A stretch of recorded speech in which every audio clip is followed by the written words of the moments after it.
JPS Techno courses Medical Coding, SAP FICO, SAP ABAP, SAP Security. For contact. బాల రామాయణంలో సీతమ్మ తల్లిగా నటించిన doctor Smita Madhav గారు. జానకి, ఏమిటి వేషం? మీతో పాటే నేను. తండ్రి మాట అనుసరించడం మీ ధర్మం, మీ అడుగుజాడల్లో నడవటం నా ధర్మం. బాల రామాయణం మూవీ చాలా కాలం నడిచింది కదా ఆ సినిమా నిర్మాణం అనేది. అప్పుడు మీకు ఎవరైనా ఫ్రెండ్స్ అయ్యారా? రావణాసుడు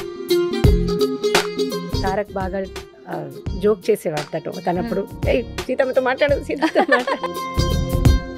కీర్తి సురేష్ సావిత్రిగా యాక్ట్ చేసిన మహానటి సినిమా చూసారా? చూసాను. ఏమనిపించింది ఆ సినిమా చూసి? అయితే చాలా సినిమా ఆఫర్స్ వచ్చినా గానీ కాదు అన్నారు అని చెప్పారు కదా, ఆ సినిమాలు ఏంటో గుర్తుందా? నువ్వే కావాలి అని ఒకటి, జయం డైరెక్టర్ గారు. అవి చూసినప్పుడు తప్పకుండా ఈవిడ చేసినంత బాగా నేను డెఫినెట్గా చేసి ఉండలేను అని మాత్రం అనిపించింది. అందరికీ నమస్కారం, నేను Swaroopa Putlapalli. Welcome to Suman TV.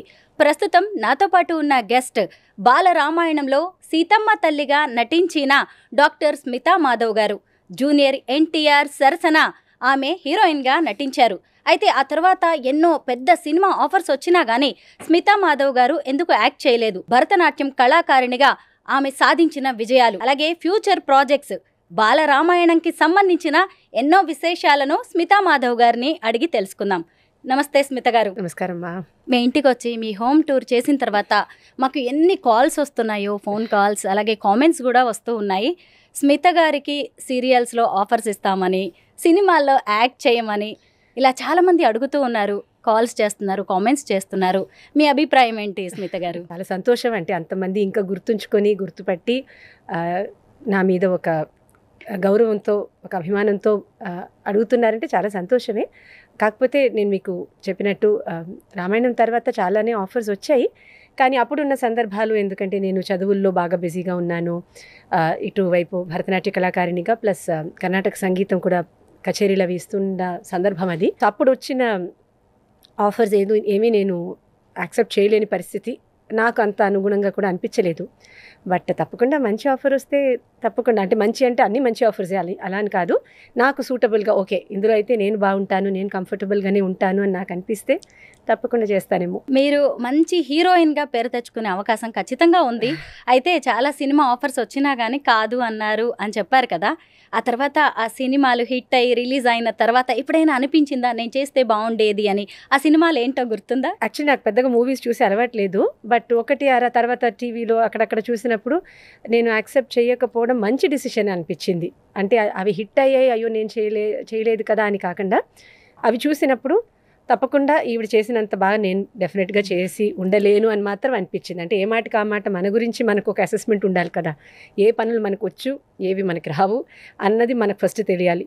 ఏది మనకు వస్తుంది అన్నకన్నా దానికన్నా మనకి ఏవి రావు అని మనం ఫస్ట్ గుర్తించాలి ఎవరికి వాళ్ళు. సో అలాంటి మూవీస్ కొన్ని చూసినప్పుడు ఓకే పర్లేదు, నేను యాక్సెప్ట్ చేయకపోవడమే మంచిది. అంటే అన్నీ బాగానే పెద్ద హిట్సే అయినాయి, బట్ నేను అంతగా అందులో సూటబుల్గా ఉండుండేదాన్ని కాదు. సో అందుకని చెప్పి నేను మంచి పనే చేశానని ఈనాటికి నేను భావిస్తాను. సో నాకన్నా బాగా చేశారు చాలామంది. అంటే నాకు ఆ ఆఫర్స్ వచ్చాయి అంటే ఏదో నాకు ఆ రోల్ సూటబుల్ కాదని, అంటే రామాయణంతో నేను అందరికీ పరిచయం అయ్యాను.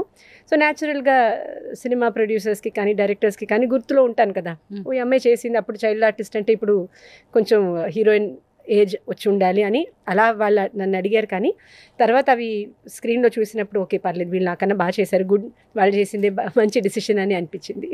అలా నో రిగ్రెట్స్. మీకు వచ్చిన ఆఫర్ ఏంటి? ఆ హీరోయిన్ని చూసి, ఎవరిని చూసి ఎలా అనిపించింది మీకు?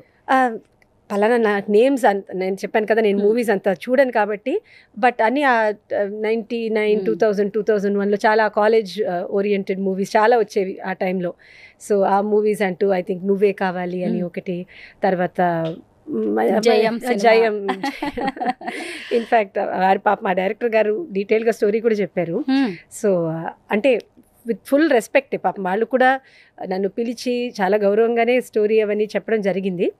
బట్ నేను యాక్సెప్ట్ చేయలేదు, బికాస్ నేను అందులో అంత సరిపోతానని నాకు అనిపించలేదు. స్మిత గారు ఇప్పుడు సినిమాల్లో ఆఫర్స్ వస్తే చేస్తారా? ఆ మూవీకి నేను సూట్ అవుతానని అనిపిస్తే ఖచ్చితంగా చేస్తాను. ఇలాంటి క్యారెక్టర్ చేయాలని ఏదైనా ఆలోచన ఉందా?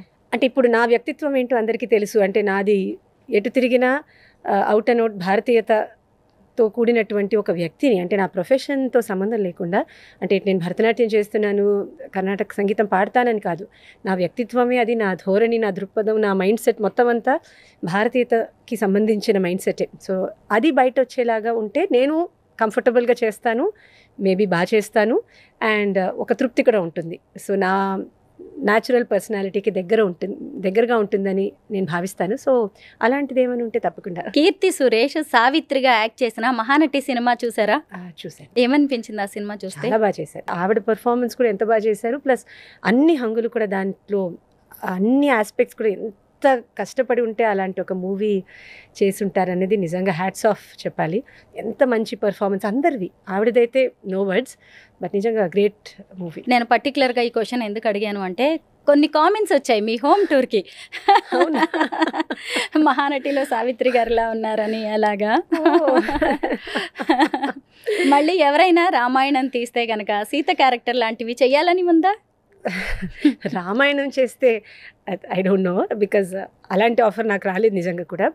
బట్ ఒకరు మాత్రం చెప్పారు, రామాయణంలో సీత వేసిన యాక్ట్రెస్ ఎవరైనా ఉంటే కనుక మనం అనుకోకపోయినా మన నోట్లో సీతమ్మ అనే వస్తుందని, విచ్ ఇస్ ట్రూ నిజంగా చెప్తే. ఎందుకంటే దానికి వచ్చిన ఆదరణ, దానికి వచ్చిన ప్రేమ, దానికి వచ్చిన యాక్సెప్టెన్స్, అందరూ నన్ను వాళ్ళ ఇంటి ఆడపడచగా చూసిన ప్రేమ ఏదైతే ఉందో అదైతే ఇవాళకి మనసులో నిలిచిపోయేటువంటి విషయం.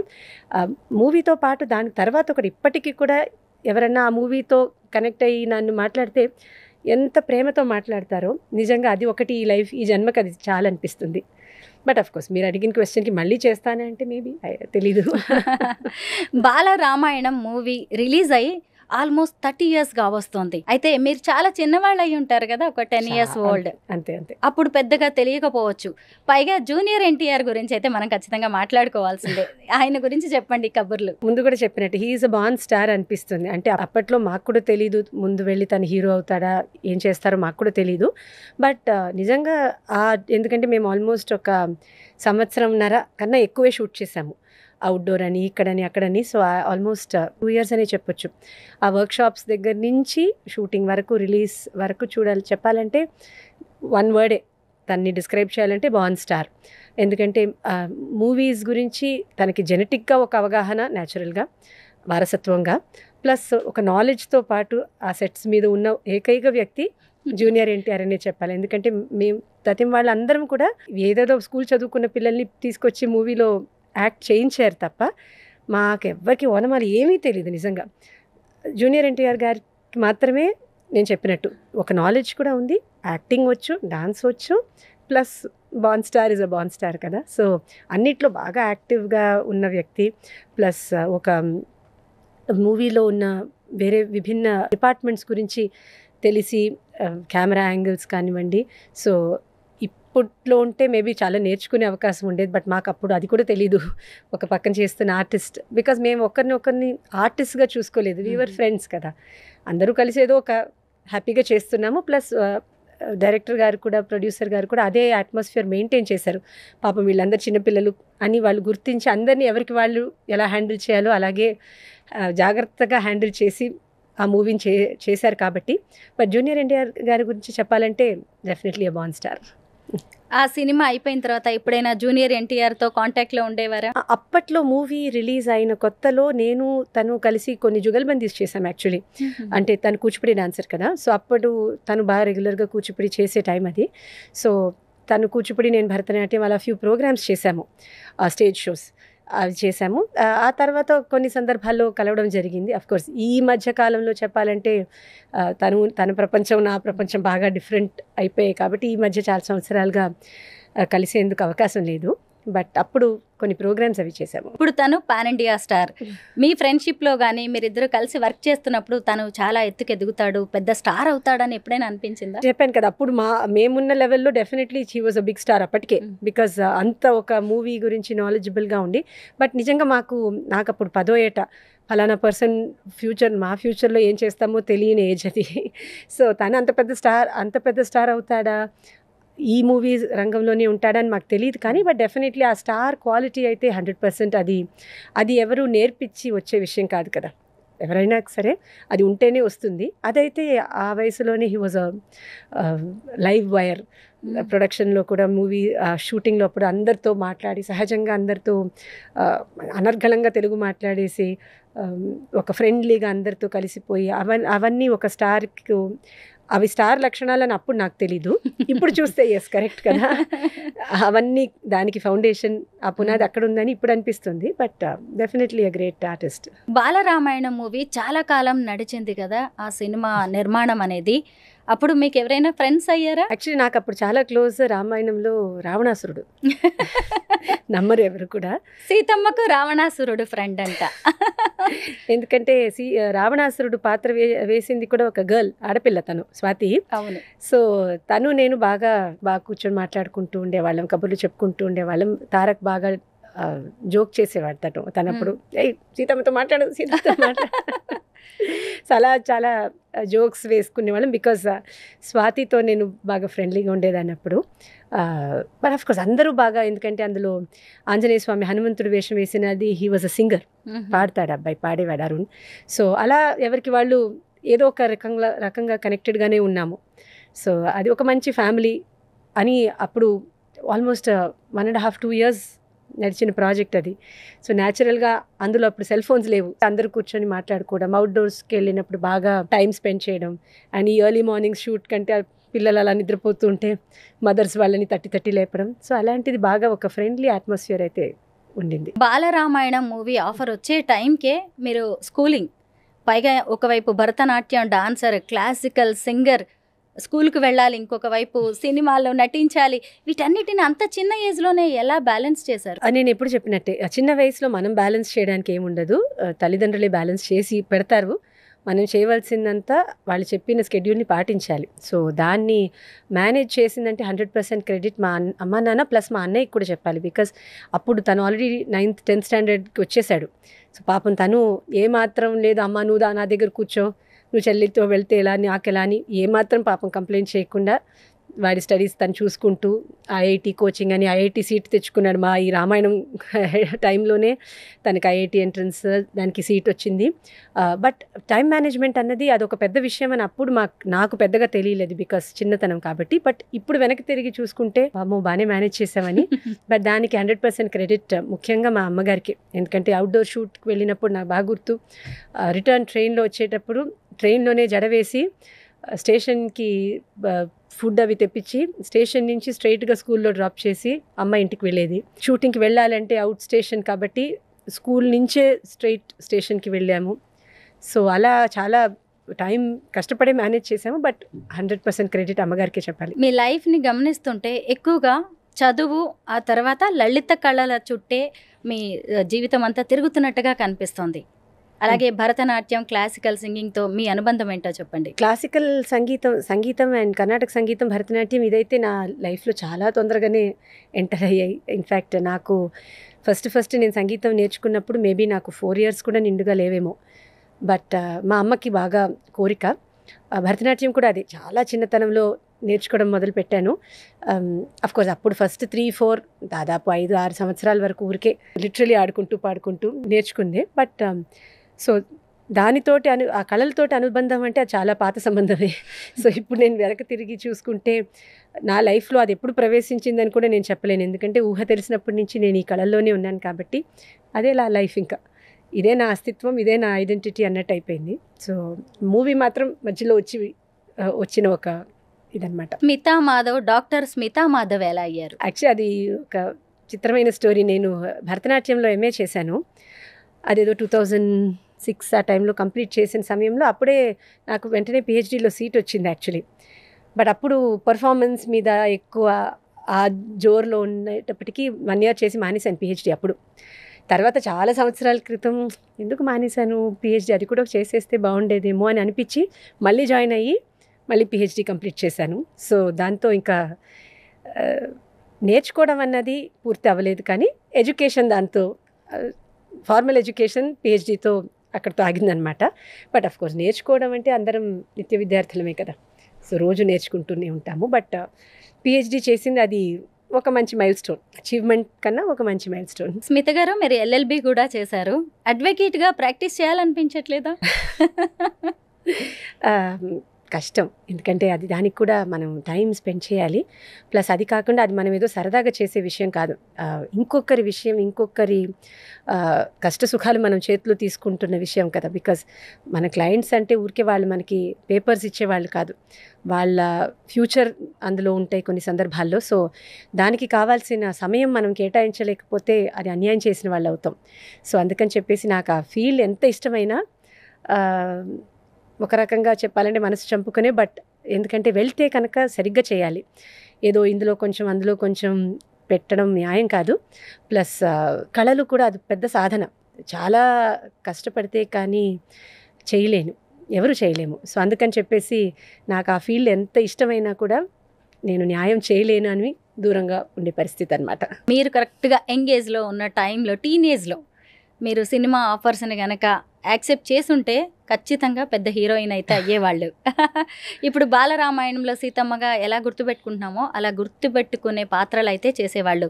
అయితే ఇప్పుడు స్మితా మాధవ్ పర్సనల్ లైఫ్ గురించి తెలుసుకోవాలని చాలామందికి ఉంటుంది. మీ వారేం చేస్తుంటారు, పిల్లలు? మా వారు పాలిటిషియన్. సో బట్ వారు చదువుకుంది సిఆర్ కేశవన్ గారని, బీజేపీకి నేషనల్ స్పోక్స్ పర్సన్గా చేస్తారు. తో నేను ఎల్ఎల్బి చదువుకొని కళాకారిణిగా ఎలా ఉంటున్నానో, తను is computer engineer by qualification. But politics మీద ప్యాషన్తో, అంటే పాలిటిక్స్ మీద ప్యాషన్ కన్నా ప్రజాసేవకి ఏమైనా ఒక మంచి పని చేయాలన్న ఒక ప్యాషన్తో ఒక బిజినెస్ స్థాపించి అందులో కొన్ని సంవత్సరాలు స్థిరపడి, ఆ తర్వాత అంటే పాలిటిక్స్కి వచ్చినా కూడా అది సరైన కారణాలకి చేయాలన్న ఒక కోరిక. సో వారి లైన్ అది. సో తన లైన్ నా లైన్ చాలా డిఫరెంట్. బట్ అది మాకు కూతురు, చిన్న పాప. సో తను చిన్నది. సో అది మా లైఫ్. పాప పేరు దయా. దయా, బాగుందండి. ఏంటి పర్టికులర్గా ఆ నేమ్ పెట్టడానికి రీజన్ ఏదైనా ఉందా? అంటే దయా శతకం ఒకటి చదువుకుంటూ ఉంటాం ఇప్పుడు. సో అందుకే అది. ప్లస్ ఆఫ్ కోర్స్ మాది చెప్పాను కదా, వైష్ణవ సంప్రదాయంలో దయాదేవి, సో స్వామివారి యొక్క దయ. సో దాని గురించి ఎక్కువ మాట్లాడుతూ ఉంటాము. సో చిన్న పేరు, క్యూట్గా అనిపించింది. క్యూట్ నేమ్, చిన్నది. బాగుంది బాగుంది, మాకు కూడా నచ్చేసింది. స్మిత గారు, మీరు ఒకవైపు డాన్సర్గా, ఇంకొక వైపు మళ్ళీ సింగర్గా చాలా బిజీగా ఉన్నారు. అయితే ఇప్పుడు డాన్స్ టీచర్గా కూడా మారారు. ఎలా ఉంది ఆ లైఫ్? యాక్చువల్లీ నేను చాలా సంవత్సరాల నుంచి చెప్తూ ఉన్నాను డాన్స్. మా గురువు గారి దగ్గర నేను నేర్చుకున్న సమయంలోనే వారి అడ్వైస్ మేరకు నేను అప్పుడు కూడా క్లాసెస్ చెప్తూ ఉండేదాన్ని. అంటే గురువు గారి అడ్వైస్తో, తను ఆవిడ ఎలా చెప్పమని చెప్పారు అలాగే ఫాలో అయ్యి. సో నా కాలేజ్ డేస్ నుంచే నేను నేర్పిస్తూ ఉన్నాను. అఫ్కోర్స్ కొన్ని సంవత్సరాల తర్వాత ప్రాపర్గా స్కూల్ అంటూ పెట్టుకొని అకాడమీ అని, వర్ణ ఆర్ట్స్ అకాడమీ అని ఒక పేరుతో దాన్ని పెడుతున్నాము. బట్ టీచింగ్ అనేది ఒక రకంగా లెర్నింగే. ఎందుకంటే మనం చెప్తున్నప్పుడు 10 మంది విద్యార్థులు ఉంటే వాళ్ళకి 10 రకాలుగా చెప్పాలి. వాళ్ళకి నేర్పించే ఆ ప్రాసెస్లో మనం చాలా నేర్చుకుంటాము. సో నాకు చాలా ఇంట్రెస్టింగ్గా అనిపిస్తుంటుంది, చాలా నచ్చి చాలా ఇష్టంగా నేను నేర్పిస్తుంటాను. బికాజ్ నిజంగా మనం నేర్చుకున్న కళని మళ్ళీ మనం చూసుకోవడానికి, కొత్త కొత్త కోణాల్లో దాన్ని గమనించి మళ్ళీ నేర్చుకోవడానికి అది ఒక చక్కటి అవకాశం. సో అందుకని నేను కర్ణాటక సంగీతం నేర్పించినా, ఇటు భరతనాట్యం నేర్పించినా చాలా ఆసక్తితో నేర్పిస్తానన్నమాట. మీ హోమ్ టూర్ వీడియో చూసిన చాలామంది కామెంట్స్ చేశారనమాట, మీ డాన్స్ స్కూల్ అడ్రస్ చెప్పమని. హైదరాబాద్లో జూబ్లీ హిల్స్లో మా డాన్స్ స్కూల్. సో మీరు గూగుల్ చేస్తే కూడా కనిపిస్తుంటుంది. జూబ్లీ హిల్స్లో మా డాన్స్ క్లాస్ స్టూడియో అంతా అక్కడే ఉందన్నమాట. సో ఎవరికి ఇంట్రెస్ట్ ఉంటే నేర్చుకోవచ్చు. మీరు తమిళియన్, నేను చెప్తే గానీ ఇప్పుడు చాలా మందికి తెలియకపోవచ్చు. తెలుగు ఇంత అందంగా, ఇంత అద్భుతంగా ఎలా మాట్లాడుతున్నారు? అంటే నేను పెరిగిందంతా ఇక్కడే హైదరాబాద్లోనే. పుట్టింది మధురైలో పుట్టాను, కానీ పెరిగిందంతా హైదరాబాద్. దానికి తోడు మా ఇంట్లో మా అమ్మగారు కానీ నాన్నగారికి ఇద్దరికి కూడా భాష మాట్లాడితే సరిగ్గా మాట్లాడాలి అని అదొకటి. సో 2 మాతృభాష కానీ తెలుగు, హిందీ అన్నీ కూడా. ఇన్ఫ్యాక్ట్ మా చిన్నతనంలో ఇంగ్లీష్లో ఇంట్లో మాట్లాడితే అమ్మ నాన్న ఇద్దరు పలకరు, ఇలా స్ట్రైట్గా ఒక ఎక్స్ప్రెషన్ ఇస్తారనమాట. సో ఇంట్లో అమ్మ నాన్నతో మాట్లాడినప్పుడు తమిళే మాట్లాడాలి. అదేవిధంగా బయట మాట్లాడినప్పుడు తెలుగు. అఫ్కోర్స్ తెలుగు ఎలా బాగా మాట్లాడతానంటే నిజంగా అది కూడా భాగ్యమే. నా చిన్నతనంలో నా చుట్టూతో ఉన్న వాళ్ళందరూ బాగా తెలుగు మాట్లాడేవాళ్ళు. నా చుట్టూతో ఉండడం నా భాగ్యం. లేకపోతే భాష, ఎందుకంటే భాష మాట్లాడితే కదా వచ్చేది. నేను పెద్దగా తెలుగు యాక్చువల్లీ చదువుకోలేదు. స్కూల్లో మేబీ 2 సంవత్సరాలు అంతే.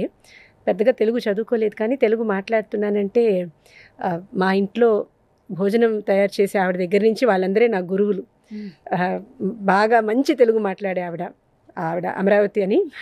సో ఆవిడతో మాట్లాడి, మా ఆంటీ ఒక ఆవిడ ఫణి రాజ్కుమారి గారని, తను మంచి తెలుగు మాట్లాడేవాళ్ళు నా చుట్టూతా ఉండడం అలా వచ్చేసింది. ప్లస్ ముఖ్యంగా చెప్పాలంటే యాజ్ అ వోకలిస్ట్ కర్ణాటిక్ సంగీతం పాడతాం కాబట్టి అమ్మ చిన్నప్పటి నుంచి అదొకటి గట్టిగా చెప్పేది, తెలుగు పాట పాడుతున్నామంటే తెలుగు సాహిత్యం సరిగ్గా పలకాలి. ఎందుకంటే అమ్మ కూడా నేర్చుకున్నారు కాబట్టి సాహిత్యం అది సరిగ్గా పలకకపోతే దాంట్లో ఉన్న రిస్క్ ఏంటో అమ్మకు తెలుసు కాబట్టి అదైతే చిన్నతనం నుంచి అమ్మ చాలా స్ట్రిక్ట్గా పాట పాడితే దానికి అర్థం ప్రతి అక్షరం తెలుసుకొని పాడాలి, అక్షరాలు ఎక్కడ కట్ చేయాలో, ఎక్కడ బ్రేక్ చేయాలో, ఎక్కడ ఆపాలో, ఎక్కడ ఆపకూడదో అవన్నీ తెలుసుకొని పాడాలని అన్ని భాషలకి, తెలుగు, హిందీ, కన్నడ అన్నిట్లో. బట్ మాట్లాడడంలో ఇంత ఈజ్ న్యాచురల్గా తెలుగు నాకు చాలా ఇష్టం కూడా. అసలు మీ కట్టు బొట్టు వస్త్రధారణ మీ మాట తీరు ఇవన్నీ కూడా భారతీయ సంస్కృతి సంప్రదాయాలకి ప్రతీకగా కనిపిస్తూ ఉంటాయి. మీ చీరల గురించి చెప్పండి. మొన్న హోమ్ టూర్లో కూడా మంచి చీర కట్టుకున్నారు, ఇవాళ కూడా పింక్ అంటే ఎక్కువ ఇష్టమా మీకు? అంటే ఇండియన్ కలర్స్, మీరు భారతీయత అన్నారు కాబట్టి మళ్ళీ అక్కడికే వస్తుంది. నాకు ఇంగ్లీష్ కలర్స్ దానికన్నా మన పక్కా ఇండియన్ కలర్స్ ఏవైతే ఉంటాయి, మన traditional colours, maroon, yellow, mustard, MS blue, చిలక పచ్చ, గ్రీన్, ఆకుపచ్చ, ప్యారెట్ గ్రీన్, అవన్నీ చాలా ఇష్టం. సో చీరలు నేను బాగా కడతానంటే నేను ఎక్కువ బయట చీరల్లో కనపడతాను కాబట్టి అందరు నాకు మళ్ళీ చీరలే పెడతారు. అందరు నాకు చీరలు పెడతారు కాబట్టి నేను మళ్ళీ చీరలు కడతాను. బట్ ఆఫ్ కోర్స్ నాకు చాలా ఇష్టం, నిజంగా కూడా నాకు చాలా ఇష్టం. కాకపోతే మంచి మంచి చీరల్లో నేను బయట కనపడతాను, మా ఇంట్లో వాళ్ళు మంచి చీరలు సెలెక్ట్ చేస్తారు. సో ఒక్క చీర కూడా నేను వెళ్ళి ఇప్పటి వరకు నేను చీరలు నేను ప్రత్యేకించి నేను వెళ్ళి డబ్బులు పెట్టి ఒక్కసారి కూడా నేను కొనుక్కోలేదు ఇప్పటి వరకు. అయినా నా లక్ అది, నా భాగ్యం, అలా మంచి మంచి చీరలు నా కలెక్షన్లోకి వచ్చేస్తుంటాయి, నేను కట్టేస్తుంటాను. స్మిత గారు, నార్మల్గా ఒక వైఫ్తో భర్త షాపింగ్కి వెళ్ళాలంటే భయపడతారు, ముఖ్యంగా చీరల షాపింగ్ అంటే. మీ ఇంట్లో ఎలా ఉంటుంది? మా వారితో నేను వెళ్ళాలంటే నేను భయపడతాను, ఎందుకంటే నాకు ఎంబారసింగ్ అనిపిస్తుంది. ఆయన కూర్చొని గంట సేపు 2 గంటల సేపు సెలెక్ట్ చేసి 2 hours ఒక షాప్లో స్పెండ్ చేసి ఒకటే చీర తీసుకొస్తారు, కానీ మంచి చీర సెలెక్ట్ చేస్తారు. నేను చెప్తుంటాను, పాపం వాళ్ళ షాప్ వాళ్ళు విసుక్కుంటారేమో ఇన్ని చీరలు మీరు చూస్తే, బట్ మంచి సెలెక్షన్ అండ్ చాలా ఓపికగా సెలెక్ట్ చేసే రకం. సో మా ఇంట్లో అలాంటి గొడవ లేదు. ఈ జోక్స్ కూడా చెప్తుంటారు, భార్యలతో షాపింగ్కి వెళ్తే మీరు బాక్స్ పట్టుకెళ్ళండి, అంత టైం స్పెండ్ చేస్తారు, అలా అన్నీ ఉంటాయి. మా ఇంట్లో అలాంటివి ఏమి లేవు. సో ఉల్టా, యాక్చువల్లీ నాకు అంత మంచి ఓపికగా సెలెక్ట్ చేసే రకం నేను కాదు. బట్ చెప్పాను కదా, మా అమ్మ ఈయన బాగా సెలెక్ట్ చేస్తారు, సో నేను హ్యాపీ. హీరోయిన్గా అవకాశాలు వచ్చినా అవి నచ్చక మీరు వద్దు అనుకున్నారు. అడ్వకేట్గా కూడా చేసే ఛాన్స్ ఉంది, డాన్స్లో PhD చేశారు, డాక్టరేట్ తీసుకున్నారు. అసలు లైఫ్ అంటే ఏంటి మీ దృష్టిలో? ఎలాగా మీ జీవితం ఉండాలని కోరుకుంటూ ఉంటారు? నా జీవితం గురించి చెప్పాలంటే ఆల్ థింగ్స్ ఇండియన్ అని నేను ఇంగ్లీష్లో చెప్పాను. బట్ భారతీయతతో లైఫ్ స్పెండ్ చేయాలి, ఇన్ ద సెన్స్ కళలు మాత్రమే కాకుండా. ఎందుకంటే ఇవాళ రేపు ఏంటంటే ఇండియాలో ఉంటాము కానీ మొత్తం అంతా వెస్టర్న్ థాట్ ప్రాసెస్లో లైఫ్ జరుగుతోంది అందరిది. సో అలా కాకుండా మ్యాక్సిమం అంటే మన భారతీయ లైఫ్ స్టైల్ నుంచి అందరం కొంచెం దూరమే వచ్చేసాం, కాదనడానికి లేదు. వీలైనంత వరకు మన భారతీయ సంస్కృతి మీద, మన కళల మీద, మన ఆచారాల మీద, మన లిటరేచర్, మన సాహిత్యం మీద, మన విజ్డమ్ మీద, అంటే ఇప్పుడు ఉన్న ప్రాబ్లమ్స్కి మన దేశంలో సొల్యూషన్స్ ఎన్ని సంవత్సరాల ముందు చెప్పేశారు, సెంచరీస్ ముందు చెప్పేశారు చెప్పాలంటే. సో అవి ఎంతో కొంత దాని మీద వర్క్ చేయాలన్నది నా కోరిక. సో అలా నా టైంని, నా సమయాన్ని నేను అలా కనుక స్పెండ్ చేయగలిగితే నేను చాలా సంతోషపడతాను. స్మిత గారు, ఒక మంచి పాట పాడతారా? మీరు కనిపించారు అంటే చాలు, నాకు ఏదైనా పాట కానీ శ్లోకం పాడించుకోవాలి, వినాలి అనిపిస్తుంది, అందరికీ వినిపించాలని కూడా అనిపిస్తూ ఉంటుంది. పురుషోత్తముడవీవు పురుషాధముడనేను ధరలోన నాయందు మంచితనమేది పురుషోత్తముడవీవు పురుషాధముడనేను ధరలోన నాయందు మంచితనమేది పురుషోత్తముడవీవు పురుషాధముడనేను. క్షమించాలి, నాకు యాక్చువల్లీ జలుబు చేసింది ఇప్పుడు. మీరు టకీమని అడిగారు కానీ కాదనకుండా పాడాను, కానీ గొంతు బాగాలేదు. చాలా బాగుందండి మీ పాట. కానీ ఒక సింగర్కి భాష మీద పట్టు అనేది చాలా అవసరం కదా. శ్రేయా ఘోషల్ పాట ఒకటి వస్తుంటే మా పాప అడిగింది తను ఏ లాంగ్వేజ్ ఏ స్టేట్కి చెందిన ఆమె అంటే బెంగాలీ అని చెప్పాం. అంత బాగా తెలుగు ఎలాగ పాడుతుంది అని అడిగారు అనమాట. ఇందాక మీరు చెప్తున్నారు తెలుగు భాష గురించి, నాకు అప్పుడు అది గుర్తొచ్చింది. అంటే ఆ డెడికేషన్ ఉంటే ఏ భాషను నేర్చుకోవచ్చు, కాకపోతే దానికి కావాల్సిన శ్రమ మనం పెట్టాలి తప్ప భాష ఏమి నేను ఫలానా వాళ్ళకే వస్తాను నీకు రాదు అని చెప్పదు కదా. మనం కష్టపడాలి అండ్ ఆ ఆథెంటిక్గా ఆ భాషలో ఉన్న చిన్న చిన్నవి కూడా చూసుకొని మనం నేర్చుకుంటే ఖచ్చితంగా నేర్చుకోవచ్చు. ఎలా నేర్చుకుంటారో అది ఎవరికి వాళ్ళు చూస్ చేసుకోవాలి తప్ప తప్పకుండా అందరూ నేర్చుకోవచ్చు. అండ్ ఆ ప్రొఫెషన్లో ఉన్నప్పుడు కొందరికి భాషల మీద పట్టు లేకపోతే దట్స్ ఓకే, బట్ మనం ఈ లైన్లో ఉన్నప్పుడు తప్పకుండా నేర్చుకోవాలి, కష్టపడాలి. నమస్కారం విషయంలో మీ అభిప్రాయం ఏంటి? కోవిడ్ టైంలో కోవిడ్ చెప్పేసింది అందరికీ నమస్కారం ఎంత సేఫో ఎంత సెన్సిబుల్లో అవన్నీ మనం ఎవరికి చెప్పినా మనం చెప్పి చెప్పి చెప్పి విసిగిపోయే పరిస్థితుల్లో కోవిడ్ వచ్చింది. అందరు నేర్చుకున్న శుభ్రంగా నమస్కారం పెట్టడానికి. కానీ ఆ జోక్స్ అపార్ట్ నిజంగా చెప్పాలంటే వింతగా అనిపిస్తుంటుంది. మన ఇండియాలో పుట్టి పెరిగిన పిల్లలకి నమస్కారం పెట్టడం ఎంత ఆక్వర్డ్గా ఫీల్ అవుతున్నారంటే పాపం జాలనిపిస్తుంది. అంటే చిన్నతనం నుంచి అది అలవాటు అయ్యి ఉంటే కనుక అది అంత కష్టమైన విషయం కాదు. కాకపోతే అలవాటు లేక వాళ్ళకు కూడా నమస్కారం పెట్టాలంటే ఎంత తిరిగిపోతుంటారు. నామోషిగా ఫీల్ అయ్యే వాళ్ళు కూడా ఉన్నారు. పాపం నామోషిగా ఫీల్ అయ్యే వాళ్ళు కొంతమంది పాపం వాళ్ళకి పెట్టాలన్నా వాళ్ళకి అలవాటు ఉండదు కాబట్టి ఏదోలా ఫీల్ అయిపోతుంటారు. అది అలవాటు చేయాలి, చిన్నప్పటి నుంచి అలవాటు చేస్తుంటే ఇవన్నీ చిన్న చిన్నవే బట్ రావాలి, వచ్చేస్తాయి కూడా. నమస్కారం అన్నప్పుడు మీరు అన్నట్టు కొంతమంది పాపం చీర కట్టుకుంటే అన్కంఫర్టబుల్గా ఫీల్ అయిపోతుంటారు. నేను చీరలో అది చేయలేను ఇది చేయలేనని. అలాంటి ఇష్యూస్ చాలా మనం తెచ్చేసుకున్న ప్రాబ్లమ్స్ ఇవన్నీ మనకు యాక్చువల్లీ సమస్యలు కాదు, బట్ మనం సమస్యల కింద చేసేసుకున్నాము చాలా దూరం వచ్చేసి. నమస్కారం మన సంస్కారం. చూసారు కదా, స్మితా మాధవ్ గారి గురించి చాలా మంచి విషయాలు తెలుసుకున్నాం. అలాగే స్మితా మాధవ్ గారితో ఇంకా కొన్ని స్పెషల్ ఎపిసోడ్స్ కూడా రాబోతున్నాయి. అవన్నీ కూడా మీకు నచ్చుతాయని అనుకుంటున్నాం. Thank you so much Smitha garu. చాలా సంతోషం అమ్మా, థ్యాంక్ యూ.